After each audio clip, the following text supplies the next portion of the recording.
Hey guys, welcome back to my YouTube channel, and today's video is going to be things I wish I knew when I was in class 10th. So I'm going to be telling you 5 things that I wish I genuinely knew back when I just started 10th grade, or in fact even in the middle, because I feel most of the things that start to kick in during the mid of 10th, right? So आपने अपना half yearly दे दिया, आपने अपनी unit test दे दिया, आपने अपनी class test दे दिए, and after all of these things you gradually start to realize that okay, 10th grade is real, the board pressure is real, parents pressure is real. So that is why I've brought this video for you guys. So starting with the first point, which is going to be the board pressure. It's very obvious, बहुत obvious a point है, but I want you guys to know that the board pressure can get really to your head. मेरे लिए तो I still remember on the morning of my first board examination I was genuinely having an anxiety attack. मतलब I remember I woke up at 5 a.m. or something and I was genuinely shivering. I was like मुझे इतना डर लग रहा था. But I want you guys to know that board examination का बस एक हवा बना के रखा है, ठीक है? It's not that deep.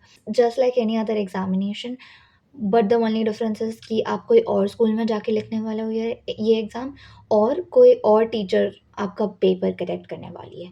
These are the only two things that are different in board examination, वरना ये आपके नॉर्मल एग्ज़ाम की तरह ही होता है. पेरेंट्स भी बोर्ड प्रेशर में होते हैं कि मेरा बेटा बोर्ड एग्ज़ाम लिखने वाला है ये साल, उसके अच्छे मार्क्स आ जाए, एंड वो प्रेशर वो आप पे भी डाल देते हैं. So just try to, and teachers भी डाल देते हैं, ऑनलाइन एजुकेटर्स भी डाल देते हैं. So just try to be out of that loop, don't let it get your head. Just know क्या आपका काम बस पढ़ना है. So don't let that pressure get into your head, because मैं आगे एक पॉइंट बताऊंगी जिसके वजह से ये pressure can literally ruin your board examination.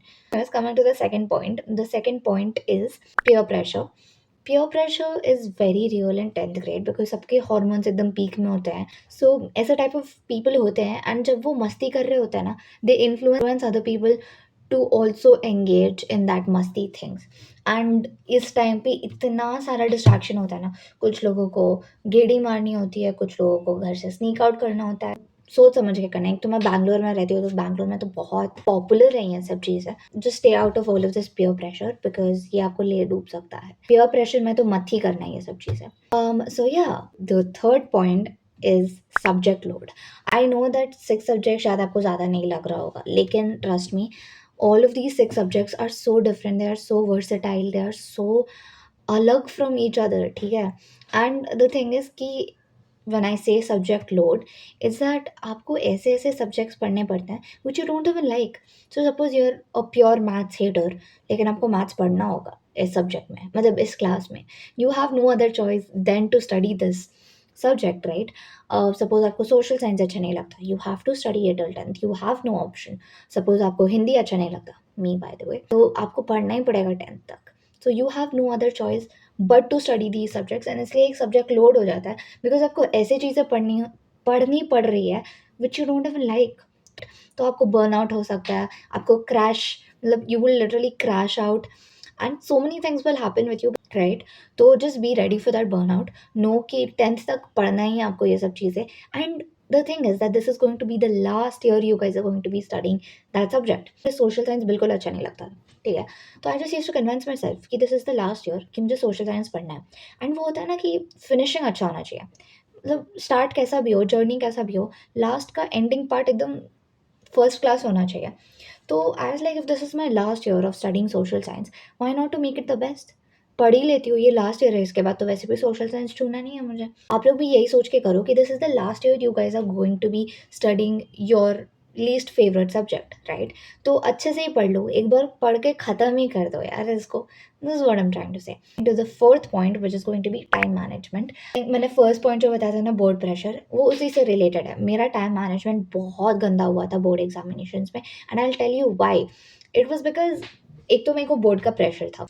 मेरे सारे एग्जामिनेशंस में टाइम मैनेजमेंट इतना गंदा गया because there was so much of pressure, and आपको हिट नहीं होता कि आप कहीं पे, मतलब आप बोर्ड एग्जाम लिख रहे हो, लेकिन जब आप वो पेपर खोलते हो, एक तो आंसर शीट भी बहुत अलग होता है. मेरा स्कूल तो कुछ डिफरेंट ही आंसर शीट देता है. को 15 मिनट पहले सारे डिटेल्स फिल आउट करने पड़ते हैं जो मेरे स्कूल ने कभी नहीं दिया है मुझे. और फिर 2 इन्विजिलेटर्स होते हैं जो मेरे स्कूल ने कभी नहीं किया है, सिर्फ एक ही इन्विजिलेटर होता है. And then if you want to go to the washroom, तो एक इन्विजिलेटर आपके साथ जाएगा, you know. the realization that you are giving your board examination hits when ये इन्विजिलेटर हर 5 मिनट में आएंगे और आपसे साइन कराएंगे कि अपना कोड इधर लिखो, अपना आंसर शीट का नंबर इधर लिखो, मतलब हर 5 मिनट में दिल कम टेल यू कि इधर साइन करो उधर साइन करो। तब रियलाइज होता है कि okay shit, we are sitting in a board examination, this is a national examination, सारे 10th ग्रेड बच्चे जितने भी हैं इस देश में are writing this examination at the same time. तब हिट होता है वो प्रेशर में, टाइम मैनेजमेंट बहुत गंदा हो जाता है। मुझे बोर्ड एग्जाम में I was writing my math paper till the very last minute because of all of this pressure. Just be ready, वही चीज़ है कि वो प्रेशर मत लेना, don't let that pressure gate your head. आपका काम है पढ़ना, पढ़ो और बाकी भगवान के ऊपर छोड़ दो, ठीक है। Coming to the fifth and the last and the final point which is also very important, जिस पे मैंने ऑनेस्टली 10th ग्रेड में बिल्कुल ध्यान नहीं किया था, and that is why so many months of mine were wasted, ठीक है। एंड आई जेन्युइनली विश कोई आके मेरे को बताता 10th ग्रेड में कि ये चीज़ हो सकता है। So the fifth point is focus on your mental health. एक तो बाकी लोग भी मैच्योर नहीं होते, आप भी मैच्योर नहीं होते, सब इमेच्योर एक ही जगह बैठे रहते हैं, तो इमेजिन कितना इमेच्योरिटी की वजह से केओस बन जाता है। एंड उस इमेच्योरिटी की वजह से आपका मेंटल हेल्थ खराब हो सकता है, you know. So if you get into toxic friendships, if you get into toxic relationships, toxic teachers, ये सब चीज़ों की वजह से it can really effect your mental health. Plus burn out, आपके अच्छे, आप पढ़ रहे हो लेकिन आपके अच्छे मार्क्स नहीं आ रहे, तो ये सब चीज़ों की वजह से ना जो मेंटल हेल्थ इज़ अफेक्टेड। मुझे कुछ करने का मन नहीं करता था, मैं बस बेड पे पड़े रहती थी, मैंने गिव अप ही मार दिया था कि मुझे पढ़ना ही नहीं है अब, ठीक है। वो आते मेरे पापा ने मेरे को मार मार के ऐसे बोला है कि नहीं पढ़ना है, चुपचाप उठो, मैं पढ़ाऊँगा तुम्हें। तो that's when I was like ठीक है, नहीं करना पड़ेगा मुझे। Let others ruin your mental health and don't let yourself ruin your mental health, ठीक है। So these were the 5 things that I wish I knew when I was in class 10th guys. I hope this was beneficial for you. I hope you guys can relate to what I was speaking and eventually you guys will know कि हाँ ये सब चीज़ें actually में होती हैं। So yeah, this is it for this video guys. I'll see you in the next one. Till then, bye bye. Shut. Please subscribe to my channel guys and like this video if you liked it.